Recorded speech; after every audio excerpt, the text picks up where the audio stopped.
I'm going to be honest, I am nowhere in hell one of the biggest Guilty Gear fans on this planet. I played Guilty Gear in like Smash tidbits growing up. The earliest moments are from young childhood moments playing Guilty Gear XX Accent Core with friends while I was just mashing shit and getting inconsistent moves. Look, back then, I didn't care about real fighting games. I'm throwing up air quotes as I say this. I was stuck on Kingdom Hearts 2, my Dragon Ball Tenkaichi Budokai, and my hella collection of GameCube games. However, one of my favorite fighting game character designs in history is Baiken. I mean, she was very appealing to me. I love her color palette, and of course I also love the new Guilty Gear game. Looks phenomenal. Like, I swear to God, I was looking at a high quality ass Twitter AMV. It was just that impressive.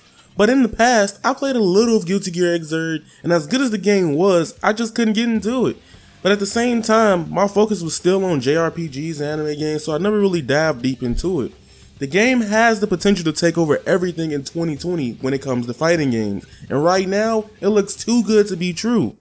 Until Arc System Works attack. A statement from Daisuke Ishiwatari on the new Guilty Gear started an eternal debate that's been going on recently about fighting games. But before we go any further into that, I have to explain who the man Daisuke is. Daisuke is an African-Japanese video game developer, illustrator, and musician, composer, and voice actor. He is best known for creating the 2D fighting game series Guilty Gear. You know the music you hear in the trailer? That is bullshit blazing, still my heart is blazing. If the word kill me, I don't need a new word under you. Soon you will know, we already know the smell of the game. Hell in your gangbang. Yeah, he did that, Chief. After the Evo trailer dropped, Daisuke dropped a update about what the new Guilty Gear is going, the direction is going to be taking. And I want to read an excerpt from his message that's been making everybody go really crazy. The core concept this time is unlike those of past titles. It is neither evolution nor returning to the roots, nor is it an addition or subtraction of elements to the existing title. What we're pursuing is a brand new experience for Guilty Gear. To achieve that goal, we've disassembled the current franchise into fragments and sifted out the pieces that make it unique and charismatic, using those pieces to have a complete reconstruction of the franchise. So after a long introduction and catching up, let's answer the question at hand. Will the next Guilty Gear game be dumbed down, or better yet, will Guilty Gear lose its complexity that the franchise is known by for the sake of accessibility and being more approachable to newcomers? Back when Guilty Gear Xrd released, I found it very overwhelming. Usually, I would just skip around some things and just play, but there was so much to learn. And then I just went back to playing anime games again. For me, in my opinion, since I'm a newer fan of the Guilty Gear series, I care about the game being more fun over if it's complex or not. In an interview with Daisuke from last year about the Guilty Gear's legacy, he states, "One thing that we have to do in the next installment is to reduce the number of system mechanics. It's too complicated for everyone. You can expect that in the next game." So instantly, connecting this recent update to an older one from 2018, I thought about DBFZ. Yes, don't get me wrong, Dragon Ball FighterZ is fun, but the thing I hate the most about Dragon Ball FighterZ is that damn auto combo. Yes, I understand the auto combos are like bare minimum damage compared to optimal and longer routes, and yes, I also understand that it makes the game more accessible. My problem with Dragon Ball FighterZ auto combos is the godlike tracking they have sometimes. In DBFZ, auto combos sometimes track you and redirect you 100% and can still catch your opponent even if you're facing the opposite side. Dragon Ball FighterZ have improved over this over amount of time, but it's still there and it happens at the worst times to me. If the new Guilty Gear is an improved version or refined take on DBFZ, the game is going to be somewhat near flawless to me. I have other gripes with Dragon Ball FighterZ such as Super Dash, the tagging system, and so on, but then everyone and I had to realize is that a lot of the mechanics in Fighters were made just for Dragon Ball FighterZ. You're not going to see Super Dash and Guilty Gear because they don't be flying like that.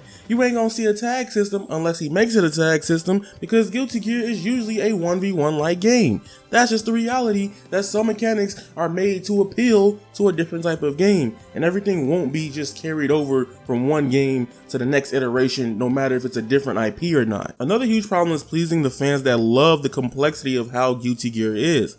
See, you really can't get mad at fans for complaining about this new Guilty Gear game being eventually dumbed down, because many people are like that with other game genres and franchises. Also remember, a company will never say this game is going to be dumbed down. That would be a total PR nightmare, and we don't want another one of these controversial situations happening again, do we? There are people who love hard-ass endurance and brain-level thinking games such as Sekiro, Shadows Die Twice, or even warranted a huge outcry for one of the potential best games of 2019 to add a critical mode like Kingdom Hearts 3. You know, there are many people who want complex and hard games that they know they will never beat. This is kind of proportionate to the meme of complaining about a game being dumbed down, or a brain dead easy fighting game but always going 0-2 in a tournament bracket. However, I see this as a beautiful thing. People love challenge no matter how hard it could be. If the game gets dry too fast, you get bored and stop playing, versus something being really hard and a task of learning or winning is a great reward for many. I think everybody knows the inevitable is going to happen. The upcoming Guilty Gear game will have auto combos, and various other mechanics will be taken away. I just hope that with this game that it's just really fun. I'm not the best at fighting games, and my execution is really mid. I just want the game to have the factor, some gimmick or mechanic that keeps you hooked, that will keep me playing. I disagree with the whole accessibility equals more people will play or buy fighting games. I think what fighting games should focus on more is adding content and making it worth $60 and having many characters.